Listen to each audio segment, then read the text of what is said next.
Hi and welcome back to the channel. Today I have a rather beautiful Seiko, but I'm gonna say a big thank you to Ryan at Francis Gaye of Coventry for allowing me to review this watch. I can't recommend them strongly enough. They're based in Coventry, West Midlands, UK.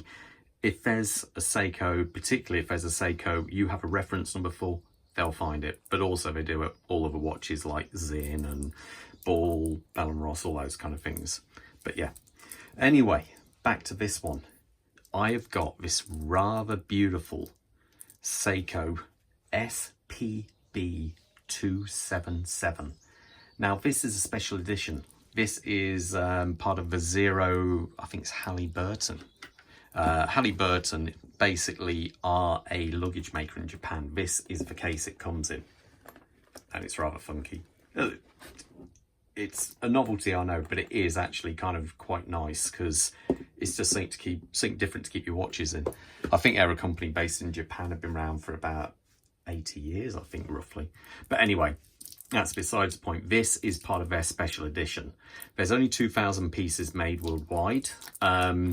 You also have markings on the back to tell you which model of the 2000 you have, and it has a special case back, which we'll get to in a bit. Now, basically, I reviewed a year and a half ago, or maybe 2 years ago, a Sharp Edge, and I said at the time, it's feeling like a Grand Seiko for Seiko money, and it's almost like the up the ante on this one. It is absolutely stunning. Just look at it. They really have done a fantastic job. Now, this obviously is a dress watch, but it's also got a bit of a sporty feel to it. Let's get some measurements before we really start going in depth in it.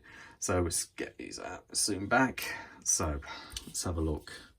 We have a case width of 39mm. Now, some people will say 39mm is a bit small, but remember, there's no bezel on this watch. Well, no rotating bezel, so it's very minimal. So I guarantee you this has got a bigger dial probably than, I guarantee it's bigger than a Seiko tuner, which is 48mm. So keep that in mind. Thickness, just over 11.4 or so. So lovely, ideal for a dress watch. Lug to lug width is 47. So that will suit anybody.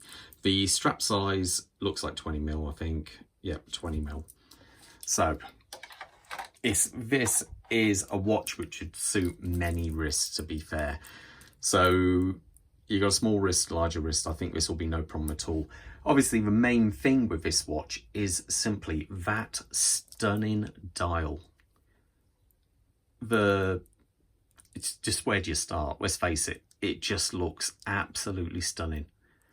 I would say there are some Grand Seikos which don't look as good as this dial, which don't have a dial as good as this one. So this really is, I think, it gives the impression of a luxury watch at a more affordable price. Now let's get to that price. It's not a cheap watch. It is £1,000. I think it's $1,100 in the US, but it just looks stunning. I think there's no denying it's lovely. And I think what works really well with that dial there is these lovely blued hands. So they're like a sword style finish to them. They look so sharp and so crisp. The bluing looks absolutely excellent on them. So no, I think the way it plays against the white is absolutely stunning. I like the fact that you've got an applied marker on this at the top. So you've got the applied Seiko on there, the applied hour markers, and the fact that the hour markers are brushed in the center, polished on the outside, and you actually have lume. Now, not many dress watches as such have lume, and that's the one thing which puts me off a lot of dress watches, is a simple fact. I wouldn't say I'm a lume junkie, but I think if you go to the cinema, it's dark. I still want to be able to see the light, see the time, and you can on something with a bit of lume on it like this. We all know Seiko lume is amazing. You don't need much of it. The hands have got a pretty hefty applying of the stuff there, and it just looks, it works. I love the fact that you've also got a nice framed date window there. the loom on the outer edge, and then you've got that nice little chapter ring going around there, the same colour as the hands. It really does. I think the dial just works. They've got this watch kind of really well sorted. The fact you have this signed crown on the end there, which is really nice, and you can hear a nice winding.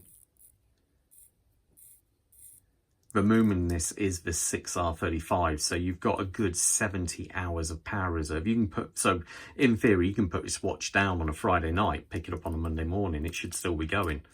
The finish on here, they've got a lovely sharp, well, sharp lines, sharp edge lines here, and it is really, really nice. Now, one thing's a little bit confusing to me because I'm not sure. On their website, it says it's got super hard steel. Now, I'm not quite sure what the difference is between that and Diashield, because normal steel, will get a bit geeky here, but normal steel is rated on the Vickers hardness around about, I think it's coming up for 200 Vickers. Diashield is 500 Vickers, so I don't know if this is actually harder. So it is a coating which I believe is applied, so you know it makes it harder to scratch, but don't think it's impossible to scratch. You can go much, much harder. Some companies offer 1200, even some companies offer up to 2000. So, you know, you still don't want to try and scratch a watch because it will. Now, the actual bracelet coming off here is, I think, a quite attractive bracelet for what it is. Yeah, we have, you can see, polished centers, brushed, the rest is brushed. We do have a pin and collar system. We do have the small clasp on the end of here. So we only do have 2 levels of micro adjustment, but to be fair, it's a dress watch. The one thing I do find with this bracelet, as I have this on another watch of mine, it has these parts here which are scalloped. And I find it's very comfortable on the wrist, because let's face it, this is the bit which presses against your wrist, and because it's scalloped, they do quite a nice job of, you know, it doesn't really dig into you at all. So I would say with a lot of watches, quite often you might want to put it on a different bracelet, you know, on a different strap or so forth, but this I actually feel works really well with this watch. I think they really have nailed it. The good thing is with this as well, you do have 100 meters of water resistancy, so you don't have to fear about getting the watch wet. As we look round the back here, you can see we have the 0 label on the back there, and that, you know, that is one of the distinguishing features with this being a limited edition, and the number which one this actually is. So let's try it on the wrist, you get a better idea. Let's zoom out here. I'm still wearing my Seiko Alpinist because I've only got that a few weeks, about a week or so ago, and I'm really enjoying it. So I've got a 7¼ inch wrist, and that 39mm watch on me looks, I think, absolutely no problems at all. It looks perfect. I think it's really, really nice. Obviously, we've got the sapphire crystal AR coating. You know, it really is a handsome looking watch, I think. I say it's just, there's only 2,000 pieces.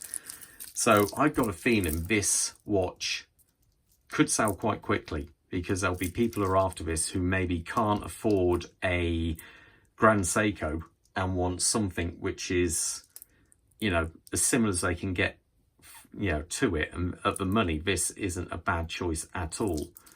So there you go. I believe this is going to be released in the next couple of weeks, so we've got this ahead of schedule. So anyway, I hope you enjoyed the review. I say, if you are interested in purchasing this watch, strongly recommend Francis Gaye of Coventry. Fantastic place. All right then, all the best, stay safe, and I'll see you at the next watch review. Take care out there. Bye.